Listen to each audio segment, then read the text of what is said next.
Hey, my name is Drew. Welcome to Overlake Student Ministries. We are creating a safe place where every student is loved, known, heard, supported, and challenged. Loved, known, heard, supported, and challenged.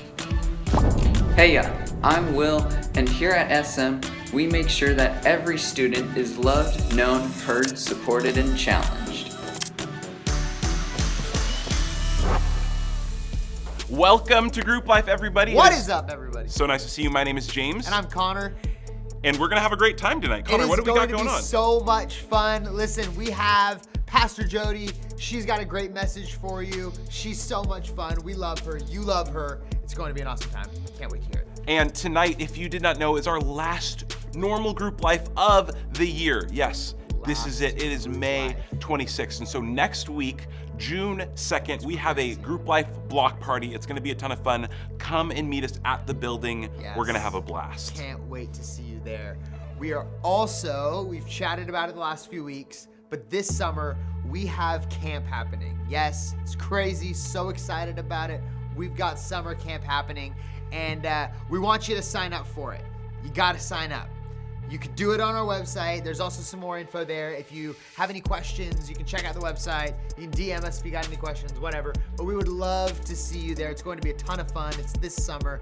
Take a look at the website. And this is actually the last week of early bird registration. So you're going to want to sign up Check it out. ASAP. Sign up early. It's going to be great for a little bit of a discount. And but before we get to any of that, before we think about next week or even Jodie, we have a little bit of fun for you because it wouldn't be SM without a little bit of a game. So here we are.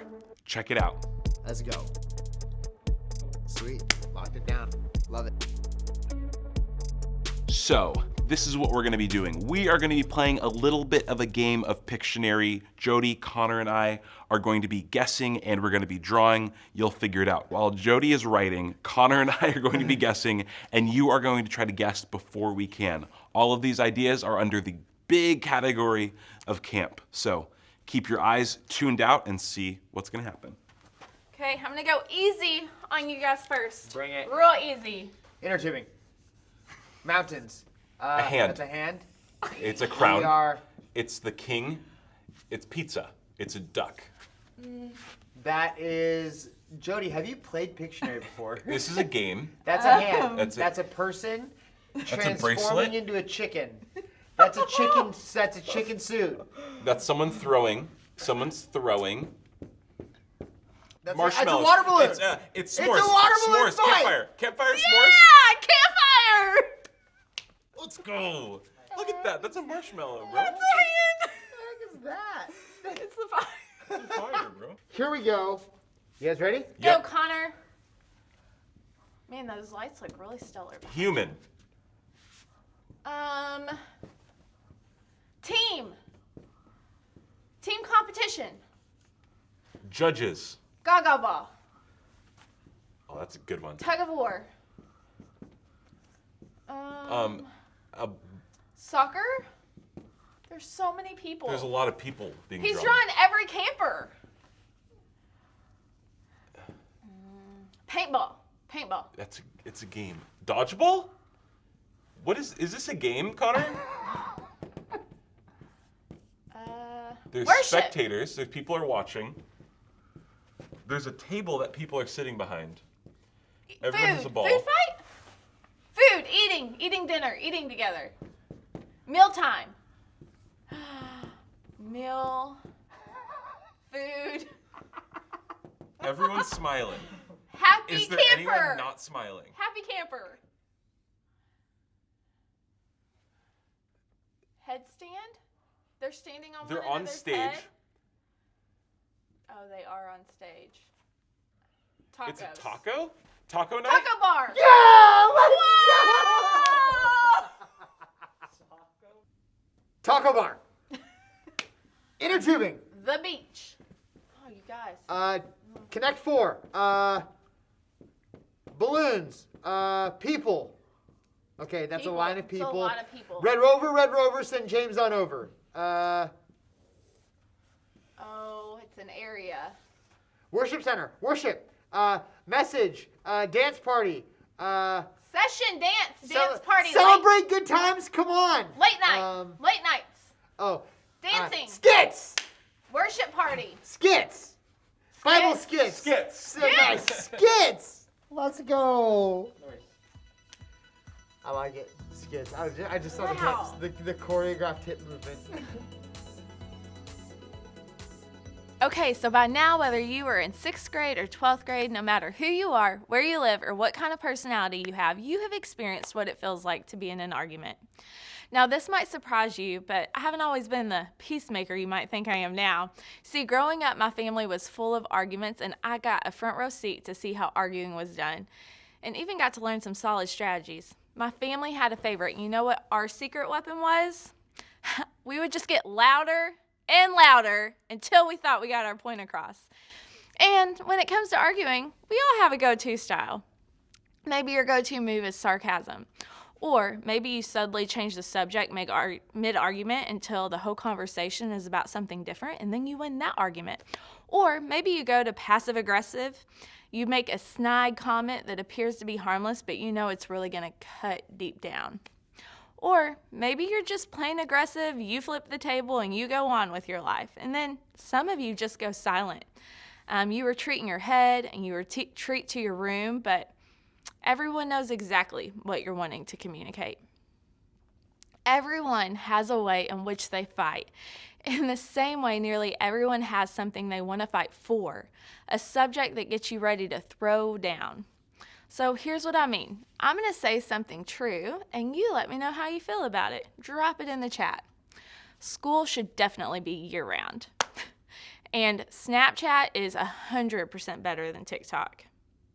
So we all have subjects that we care about and triggering conversations that make us want to scream. Everyone has an opinion, and sometimes those opinions bring out the fight in us. But we also all know that our arguments and fights don't stay contained to harmless, less personal topics like calling shotgun or controlling the TV in the living room. Our worlds are full of arguments, and the options are endless. We want more freedom from our parents, who actually has to do the work on the group project, or even more serious stuff like who should win the election, or what should we do about gun control, or drugs, or immigration, or women's rights. For most of you, tension and arguments bother you. I can totally relate to that. When the world around you is in constant conflict, most people tend to do one of 3 things. The first is they go straight to anger. You pick your side and fight to try and change the opinion of the other person. The second is you feel torn. You see both sides. Or some of you, for number 3, you just couldn't care less. You see, when we really get involved in an argument, we all just want one thing: to win. That is our ultimate goal, and we all have a few tactics that we've practiced to help us do that. And whether you win through yelling or silence, ghosting, or showing up to fight, we all have the same goal in mind: to win the argument. And to win has never felt more important than it does right now. Whether in our homes, on social media, in our culture, we observe around us, we are surrounded by big questions with big arguments for and against nearly everything. And with that in mind, in a time of unavoidable arguments, like what are we supposed to do? How can we get better at arguing, and how do we truly win? Well, tonight we're going to look at a passage from the book of James, who is the brother of Jesus. And what makes James so interesting is that he didn't grow up thinking that Jesus was the Son of God. He grew up thinking that Jesus was his older brother. So when Jesus left home and started teaching in the Judean countryside and traveling around with messages about what God was like, what did James do? He stayed away.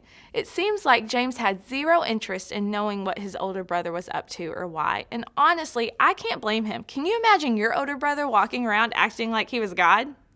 Okay, some of you can, and that's a different story. But the point is, we can assume James responded that way because they were siblings. They may not have fought about the remote control, TikTok, Snapchat, but I'm willing to guess they had conflict. And that's why it's interesting to read what James had to say about conflict, tension, and convincing others when you're right. Here's what James writes. My dear brothers and sisters, take note of this. Everyone should be quick to listen, slow to speak, and slow to become angry. Now, James probably spent most of his life doing what most of us have done with our siblings. being quick to speak and slow to listen. And from what we read in the Gospels, James wasn't super supportive of what Jesus was doing. I could even imagine that he was probably quick to tell others that his brother was crazy, quick to tell Jesus that there was no way he was who he claimed to be, quick to fight, quick to try to convince everyone that he was right. That is, until James realized that he had been wrong about all of it. By listening, most likely to Jesus' friends and followers before, or even Jesus himself, James began to see something that he didn't see before. His brother wasn't acting like God. He was God in a body. He was who he claimed to be. And when James changed his mind about Jesus and saw him for who he really was, it put everything else into perspective, including conflict. So, James instructs us to listen first. Whether you're right or whether you're wrong, whether you know the whole story or you don't care what the whole story is. No matter the situation, the response should be the same: to listen before anything else, to hear things from the other person's perspective. Listen first with the intent of learning instead of trying to change someone else's mind. And after we listen, James said that we should be slow to speak and slow to become angry. And this is important because it doesn't mean that we shouldn't speak at all. It doesn't mean we should sit back and take whatever comes at us. It means that we don't speak reactively. We pause, take a deep breath, and compose our thoughts and emotions before speaking. And why? Because we've all been in a place we didn't pause. We said, we texted, we yelled, or we posted something that we later regret. So slow to speak and slow to anger mean that we don't let our emotions determine our reactions. And when we do so purposefully in a way that is honorable. So we all know what it's like to be quick to speak and quick to become angry. Think back to yourself 5 years ago if you were in middle school or high school then, and what were the things that got you so worked up? And now think about those things today. Are they important to you? Do they even matter? I'm guessing not, but you know what is important is the people that you argued with. Your siblings, parents, your friends, they matter now. And even if they aren't in your life anymore, they matter because they're people. And in other words, often the people we're fighting for will matter far longer than what we're arguing about. And that is what we're getting at tonight and what I want you to hear. You never win an argument if you lose the relationship. We are right in the middle of a time where the tensions are high and conflict is normal, and in fact, conflict feels constant. Arguments play out in our homes, in our friendships, in our schools, in our culture. And when conflict is everywhere, the temptation is to ask, how do I win the argument and prove that I'm right? But maybe that's the wrong question. Maybe instead of asking, how do I win the argument, the question we should be asking is, how do I win the relationship? How can I talk about this in a way that even if we don't agree, if they're never convinced I'm right, we can still be friends? Even if I'm never good with what their opinion is there a way we can be good? Not always, but if there is, it's a win. And that slight change in the question makes all the difference in the world because it's no longer about making the other person realize that they're wrong. It's about making the other person realize that their relationship with you matters more than their disagreement with you. And so there you go. All your arguments fixed. Easy, right? And not exactly. I know that 0% of this tends to be easy. Figuring out how to handle conflict or arguments or disagreements has been one of the hardest parts of being a mature human being. And I still don't get it right. I'm sure it's hard for you too. But there are a few tips that I've discovered to make it a little bit more possible. One is memorize the verse in James 1:19. The second thing is pause and pray. Pray for the other person when you're in disagreement, because when we pray for someone, it changes how we think about them. And third is to empathize. Empathy is what happens when you put yourself in other people's shoes. Whoever you disagree with usually has more to their story than you know. We may not be able to change the way people behave when it comes to conflict, arguing, or fighting, but we can change how we behave in those situations. Of course, that's always easier said than done. That's one of the reasons we think small groups are more important than ever. It's a place for you to talk with real people about how ideas like this one work in real life. And it's a group of people that you can encourage and challenge you to do the right thing, even when you aren't feeling it. So as you head out, think about one relationship that would be better if you practice this verse. Then challenge yourself to do just that. Be quick to listen, slow to speak, and slow to become angry with, fill in whoever that is for you. Because this is how you're going to win each and every time.